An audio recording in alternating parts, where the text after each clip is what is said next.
I suffered for my art, and I would gladly do it again. Catherine Zeta-Jones is the best example of how quickly a star can fall from fame. She was a beauty icon, a talented actress, and a queen of the red carpet. She had it all: fame, a great career, and a marriage to Michael Douglas. But behind the bright lights was a life full of turmoil and pain: bipolar disorder, multiple hospitalizations, and a marriage that looked like it was about to fall apart. How did Catherine Zeta-Jones deal with the truth when her husband was accused of harassment and shocking lies about his illness? Her stepson was sent to prison, and there were many other scandals. This is the story of a woman who never gave up in her fight to survive in the cruel world of Hollywood. Catherine Zeta-Jones was born on September 25, 1969 in Swansea, Wales. Her father was a baker and her mother was a seamstress. From a young age, she had to fight to stay alive when a dangerous virus caused. Catherine had serious breathing problems and had to have a tracheotomy to save her life. The scar on her neck would always remind her of that life-or-death battle. Catherine's family wasn't wealthy, but when they won the lottery, they were able to buy a pastry shop, move to a better neighborhood, and most importantly, invest in their daughter's love of the arts. From that point on, Catherine began an amazing artistic journey. At age 4, she was already singing. By age 11, she was dancing with her church's performance group, and by age 13, she was shining on the West End stage in Bugsy Malone. Then, at age 14, things took a big turn when she tried out for a nationwide touring musical directed by Mickey Dolenz of the Monkees. She got the part, and she was immediately brought to London to star in The Pajama Game. At age 15, Catherine Zeta-Jones did something brave. She quit school to pursue acting full-time. Many people thought this was a risky move, but she thought that Catherine got her big break in the movie industry with 101 Nights, 1990, which was based on the famous book 100 Nights. She played Zeta, the main character of the story. However, the movie bombed at the box office in France, where it only earned $254,739 and ranked 78th that year. Critics were also unimpressed, and just as her career was getting going, this setback took it almost completely out of action. Catherine knew it wouldn't be easy to get into Hollywood, but she didn't give up. She went back to England to look for new opportunities. She quickly found success in British television. She got the lead role in Darling Buds, which ran from May 9,991 to 1,993, and was a huge hit. The show's success made Catherine one of the most famous TV actresses in the UK, and her classic, elegant beauty earned her the title of National Treasure. But even though she was becoming famous, she wouldn't settle down. Catherine moved to the US with the goal of conquering Hollywood, but her dream quickly turned into a nightmare. No one in the industry cared about a British TV actress, and the roles she got in movies like Splitting Heirs, 1993, The Phantom, 1996, and Christopher Columbus and the Discovery, 1992, were forgettable and didn't make much of an impact. As opportunities dried up, Hollywood felt even further out of reach, and many in the industry thought Catherine lacked the star power to make it big. It looked like Catherine would never become a leading lady, but in 1993, she was cast in the TV series The Young Indiana Jones Chronicles, which was backed by Steven Spielberg. Spielberg was immediately drawn to her timeless beauty and rare screen presence. There are two different stories about how Spielberg found her. Some say he was drawn to her after watching the TV miniseries Titanic, 1996. While others say he was impressed by her performance in The Young Indiana Jones Chronicles. Spielberg saw something special in Catherine and thought she could become a real movie star. Catherine Zeta-Jones's career took off when she got the part of Elena Montero in The Mask of Zorro in 1998, co-starring with Antonio Banderas and Anthony Hopkins. Catherine shone brilliantly. Her classic beauty, regal aura, and undeniable on-screen charm made it impossible for people to look away. But she wasn't just a pretty face. Her fierce determination and depth made her a real person. Catherine's performance brought Elena to life as a strong, attractive, and fiercely independent character. From her looks to her movements and every line she spoke, Catherine made Elena an unforgettable figure that raised the film's appeal to new heights. However, getting the part wasn't easy. She had to beat out big names like Penelope Cruz, Isabella Scorupco, and even Shakira. She spent months training hard to perfect her role as Elena Montero. She worked on her dancing, fighting, and Spanish to give the most authentic performance. Most notably, she did all of her own sword fighting scenes with Antonio Banderas without a stunt double. This made Elena a strong and captivating on-screen presence. The movie became an instant hit, making over $250 million worldwide on a $95 million budget. Beyond its box office success, The Mask of Zorro was praised by critics as one of the best adventure/action movies of the 1990s. Catherine Zeta-Jones received numerous news outlets praised her as one of the most mesmerizing actresses in Hollywood. With The Mask of Zorro, Catherine Zeta-Jones officially conquered Hollywood. She was no longer just a rising British TV star, she had become a true movie star sought after by top directors. After this big break, she continued to show that she was more than just a stunning beauty, she had undeniable talent. In Entrapment, 1999. She starred with the legendary Sean Connery, marking another important turning point in her career. The movie became famous for the laser dodging scene in which Catherine showed off her amazing agility, elegance, and magnetic allure. That scene not only helped the movie become a global hit, grossing $212 million, but it also cemented Catherine's status as one of Hollywood's newest and most captivating sex symbols. Catherine didn't just stick to action movies, she also tried her hand at dramas and made a big splash with Traffic 200,000, where she played the wife of a drug lord with complex psychological issues. Catherine's performance earned her a Screen Actors Guild Award and a Golden Globe nomination, solidifying her reputation as a serious actress with undeniable talent. But the real high point of her career came in 2002, when she starred in Chicago. The musical was a huge hit, making $36 million at the box office, and it also won the Academy Award for Best Picture. Catherine played the sharp, mesmerizing Velma Kelly, giving a performance that reached the highest levels of artistic brilliance. She didn't just act, she sang and danced flawlessly, exuding all the grace and explosive energy of a true Hollywood star. The most memorable moment of her career was when she walked onto the stage to accept her Oscar for Best Supporting Actress. At the time, she was pregnant with her daughter Karis Zeta Douglas, and only 10 days away from giving birth. That picture of a radiant movie star holding the golden statuette with a beaming smile has become one of the most famous in Oscar history. She said she set a new record at the Oscars by being the winner with the most baggage to carry on stage. She was even given the chance to perform All That Jazz with Queen Latifah, but when she stepped onto the hydraulic lift, she realized she was in a dangerous situation. The pressure wasn't just from performing live in front of millions of viewers. She also had to keep her balance while the platform moved. She joked that just standing there was as nerve-wracking as the famous baby boom. Even though she was nervous, Catherine gave a flawless and commanding performance, proving her stage presence and professionalism even in the most unusual situations. Catherine Zeta-Jones's allure wasn't just her talent, it was also shaped by her complicated personal life. Before she met Michael Douglas, she was in a number of high-profile relationships, but none of them ended in marriage. Her first relationship was with John Leslie, a famous TV host in the UK. They were together for a short time before they broke up. The relationship started out passionately, but Leslie's intense jealousy made Catherine feel suffocated. His outbursts of anger and need to be in charge pushed her away, and she ended the relationship. After that, she fell in love with Angus McFadden, a Scottish actor famous for his role in Braveheart. They got engaged in the mid-1990s, and it looked like he would be the man she would walk down the aisle with, but they broke up before the wedding could happen, and they haven't been together since.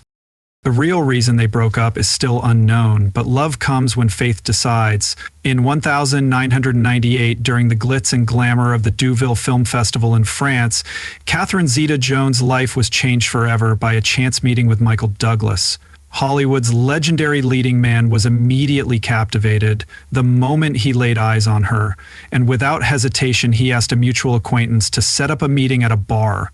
Catherine had never thought about dating a man 25 years her senior, but it just so happened that they shared the same birthday. Destiny's birthday is September 25, so when Michael first told her, "You're going to be the mother of my children," she was shocked. It seemed like an over-the-top pickup line, and she quickly tried to get away. "I've heard a lot about you, but I think it's time to say goodnight," she replied, leaving Michael confused. But Michael Douglas wasn't one to give up easily. He knew Catherine was about to fly to Scotland to film Entrapment, so he sent her a bouquet of roses and a sincere apology. Delivered straight to the set, his sincerity and persistence made an impression on the young actress. From that point on, they had long phone conversations for 9 months, during which they talked about life, work, and their deepest thoughts. At first, Catherine didn't think she would fall in love with Michael, but as time went on, she found herself drawn to him. One day, they both realized that love had quietly taken hold of their relationship, which turned into an intense, passionate romance on New Year's Eve 1999, while they were on vacation in ASP, Colorado. Both of them had the flu, but Michael decided to make the moment unforgettable by proposing with a vintage 10-carat diamond ring worth $1 million. Catherine said yes right away, even though she was surprised, and their happiness grew when they found out Catherine was pregnant. Not wanting to keep it a secret for too long, Michael told everyone himself, "Yes, Catherine is expecting and we are both overjoyed." On August 8, 2000, the couple welcomed their first child. The couple had their first child, Dylan Douglas, 3 months later. On November 18, 2000, at the Plaza Hotel in New York, Catherine and Michael got married in one of Hollywood's most extravagant ceremonies, which cost $1,500,000. The bride wore a beautiful Christian Lacroix dress and a Celtic-patterned wedding ring that she bought in Wales to honor her roots. The ceremony was attended by many famous people from Hollywood, including Tom Hanks, Brad Pitt, Sharon Stone, and Steven Spielberg. Jennifer Aniston, Cameron Douglas, Michael's son from a previous marriage, and many others. Dylan, who was only 3 months old at the time, was held in his father's arms. Even though they tried to limit media coverage by paying O Magazine $1 million for exclusive photo rights, they couldn't escape the prying eyes of the tabloids. Hello Magazine took and published 6 unauthorized photos from the event, violating the couple's privacy, which made Catherine and Michael very angry. They sued Hello for. At first, the court ruled in their favor, but in 2005, an appeal overturned the decision. The judge said that Hello's actions didn't cause significant harm, so the magazine didn't have to pay a big fine. While the lawsuit was annoying, it only made people more interested in the wedding. After the big party, Catherine and Michael quickly settled into a happy married life. 3 years after their wedding, Catherine gave birth to their daughter, Karis Zeta Douglas. Michael and Liv decided to leave the chaos of Hollywood and move to Bermuda, a small island with about 70 relatives. For 6 years, they raised their children there, away from the paparazzi and the stresses of fame. Michael once said, "We thought about buying a farm in the country, but then I realized, why go so far when a flight from New York to Bermuda takes only 90 minutes? It's even faster than going to the Hamptons." At first glance, Catherine Zeta-Jones's life seemed perfect. Catherine had a successful career, a loving husband, and 2 beautiful children, but behind the glamorous exterior, she was fighting an invisible battle. After giving birth to Karis in 2003, Catherine started showing signs of bipolar disorder, a mental illness that causes extreme mood swings between manic highs and deep depressive episodes. She tried to hide her struggles by always looking beautiful in public, but she was fighting an endless battle against her own mind. The illness didn't just affect her mind, it also hurt her body, causing multiple injuries. Still, Catherine kept everything private because she didn't want anyone to see how bad things were for her. But the more she tried to hide it, the worse it got. At the same time, another problem shook their family. In 2009, Cameron Douglas, Michael Douglas's son from a previous marriage, was arrested for drug possession and trafficking. The scandal sent shockwaves through Hollywood and drew the Douglas family into a storm of bad press. Things got even worse in 2010 when Cameron was caught selling drugs. His sentence was increased to 7 years in prison. For Michael, who had spent his whole life building a legendary career, seeing his son stand in front of a judge was a crushing blow. He felt a deep sense of guilt, thinking that his relentless drive for success had sent Cameron down a destructive path. In an emotional interview, Michael admitted, "I failed Cameron. He could have died out there or been killed by someone, but now that he's in prison, at least he has a chance to turn his life around." Catherine wasn't Cameron's biological mother, but the scandal weighed heavily on her family for years. She had to support her husband emotionally while also fighting her own mental health issues in silence. The more she tried to stay strong, the more exhausted she became. By 2011, she could no longer hide it any longer. She checked herself into a hospital for treatment of bipolar disorder. For the first time, she talked about her problems in public, hoping that her story would help break the stigma around mental health issues. "Mental illness is not something to be ashamed of," she said. "I'm not someone who likes to put their personal life on display, but since my condition became public, I hope I can help others understand that they're not alone." But just as Catherine was getting stronger to heal, an even bigger problem came up that would push their marriage to the edge. In 2010, Michael Douglas was diagnosed with stage 4 throat cancer. This was a terrible news for a man who had once been at the top of Hollywood. For Catherine, it was she put her career on hold, staying away from movie sets and canceling all projects so she could care for her husband full-time.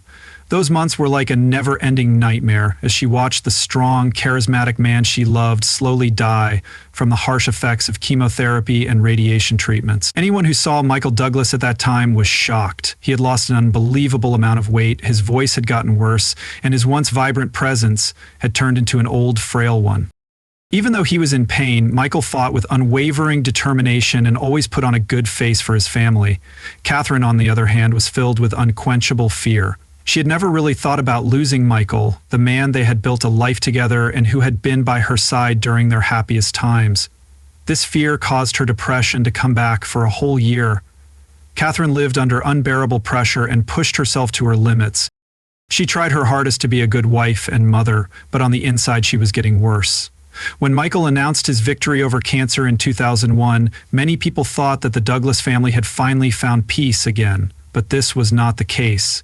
As Michael got better, Catherine's mental health got worse and worse until she had to go to the hospital for treatment. People who knew her said that she had completely fallen apart after Michael's recovery, as if years of holding everything together had worn her down. She finally lost all of her strength, but as she was getting help for her mental health problems, she was thrown into another crisis by her husband's shocking statement. When Michael Douglas talked about his battle with cancer in public, he shocked everyone by saying that his throat cancer was caused by HPV, a virus that is spread through oral sex. His statement caused a media frenzy and raised questions about both his health and his past sex life.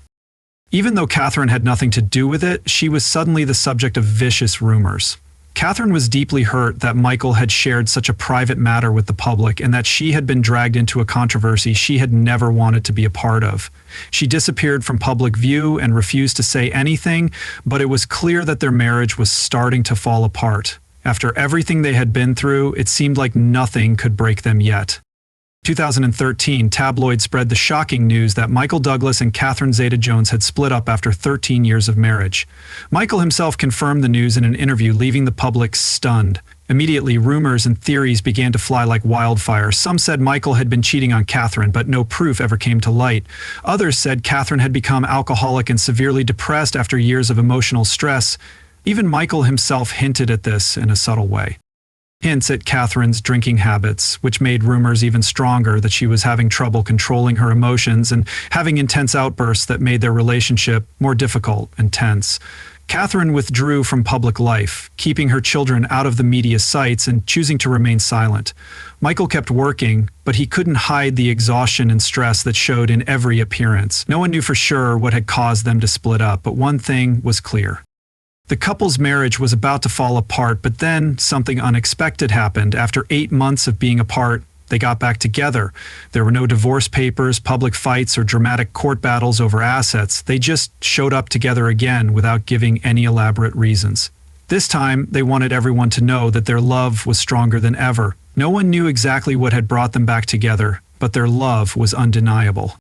It wasn't a typical Hollywood love story. They were fighting against fate and their own wounds, but they chose to keep fighting for each other. After years of trouble, the Douglas family finally had a moment of happiness in 2017 when Michael's son Cameron Douglas was released from prison after serving 7 years. Not only that, but Cameron also became a father, making Michael and Catherine grandparents for the first time. For Michael, it was a relief to finally see his son rebuild his life after years of fearing the worst. In 2018, a former employee accused Michael Douglas of sexual harassment. The accusation quickly became a hot topic, bringing the case back into the public eye. Catherine was shocked and heartbroken, not sure if she could trust her husband, but in the end she chose to stand by his side. Michael vehemently denied the accusations, calling them completely false. The case never went any further, but the controversy hurt his public image. Still, Catherine and Michael weathered the storm together, proving that they could be strong. Once more, their marriage was strong enough to handle even the hardest problems. In 2020, their daughter Karis graduated from high school and started getting ready for college, which marked the start of the empty nest phase in their lives. This is the bittersweet stage. where parents have to get used to life without their children living at home. After more than 20 years of marriage, Michael admitted, "It's a little scary that it's just the two of us now." To rekindle their relationship, they made plans. Promised to travel together again once the pandemic was over. Catherine said that they both loved exploring new places and that they still had many places to visit as a couple. In an interview, she joked that Michael had too good of a genital pool, making her feel like time had flown by too quickly. One minute they were dating, and now they were celebrating 20 years of marriage with one child in college and another on the way. Despite their fame, Catherine and Michael never put pressure on each other. Parents wanted their kids to follow their own paths because they knew the bad sides of Hollywood, but both Dylan and Karis turned out to be very smart and studied history and politics. They even went to a Broadway theater camp and did great, showing that a love of the arts was still deeply rooted in the Douglas family. When the pandemic hit, Catherine and Michael felt empty at first because their kids were away at school, but Dylan and Karis surprised them by coming home early. When she got home, she turned their time apart into a treasured time for the whole family. She was so glad to have everyone back together, and she even compared their situation to other families, thinking they were lucky to have stayed together during such hard times. In 2021, a picture of Catherine and her daughter Karis Douglas standing next to each other went viral on social media, leaving many people speechless with how much they looked alike. Catherine even joked about the comments, laughing about how people said, although she found it funny, she was most proud of her daughter Karis, especially after seeing how well she did in school. When asked about marriage after the storms, Catherine said that it's not easy to stay in a relationship for a long time. She believed that in order to keep love alive, sometimes both partners need their own space. She humorously compared marriage to buying a Chanel handbag. At first you love it, but after a while the excitement wears off. She said that their love was still strong even after everything they had been through. In 2010, Catherine Zeta-Jones was given the Commander of the Order of the British Empire, CBE, for her outstanding contributions to the arts. This was more than just an honorary title. It was official recognition of the career she had built over the years. In 1998, she was the most searched actress on Yahoo, and People magazine named her one of the most beautiful people in the world outside of acting. She made her mark in business and fashion by wearing classic and elegant clothes on the red carpet. She is often credited with bringing the sophistication of old Hollywood into the modern era.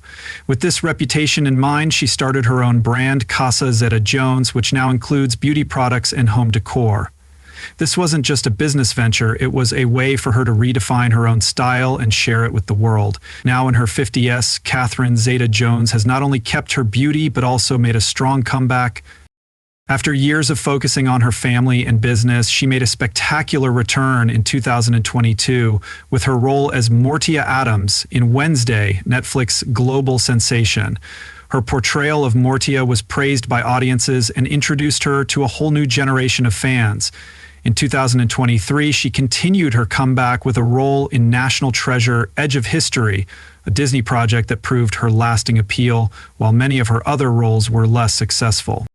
Catherine is still a well-known name in film, business, and commercial endorsements, but her beauty goes beyond the screen. She is also a timeless fashion icon who stays true to the classic, elegant style she has worn since she first came to Hollywood. Whether she's walking the red carpet or being caught in a candid moment, Catherine's sophisticated and timeless wardrobe choices always captivate. Her signature old Hollywood glamour style mixes the nostalgic with the modern. Classic Hollywood glamour meets modern sophistication in every stunning gown's perfectly tailored silhouette and carefully chosen color palette. Catherine is also a successful businesswoman. She owns Casa Zeta-Jones, a luxury brand that includes clothing, shoes, makeup, and home decor. She has also made tens of millions of dollars from endorsement deals with major brands like Visa, Elizabeth Arden, Alfa Romeo, and T-Mobile, bringing her total advertising income to about... Catherine and Michael Douglas now live in a $33 million mansion in Spain, following a second honeymoon phase after their children have grown. When they're not working, they travel the world and enjoy the freedom they never had when they were younger together. Catherine's estimated net worth is around $150 million, which lets her live a luxurious life while staying out of the spotlight. Was Catherine Zeta-Jones's success just luck, like a lottery ticket that changed hands? A girl from a small town in Wales to an indelible Hollywood icon. From the brightest lights to the darkest depths, She has experienced every shade of glory and loss. But if luck alone had been enough, she wouldn't have made it through the countless storms of illness, family crises, and scandals. It was her talent, resilience, and unwavering determination that kept her standing strong and shining for over 30 years. Hollywood has never been short of stars who rose to fame by sheer talent. Catherine Zeta-Jones proved that you can buy a lottery ticket, but only real talent can change your destiny. What do you think about Catherine Zeta-Jones's amazing journey? Which movie scene or part of her life impressed you the most? Leave a comment below and let us know. Don't forget to like and subscribe for more interesting stories about Hollywood legends. See you in the next video.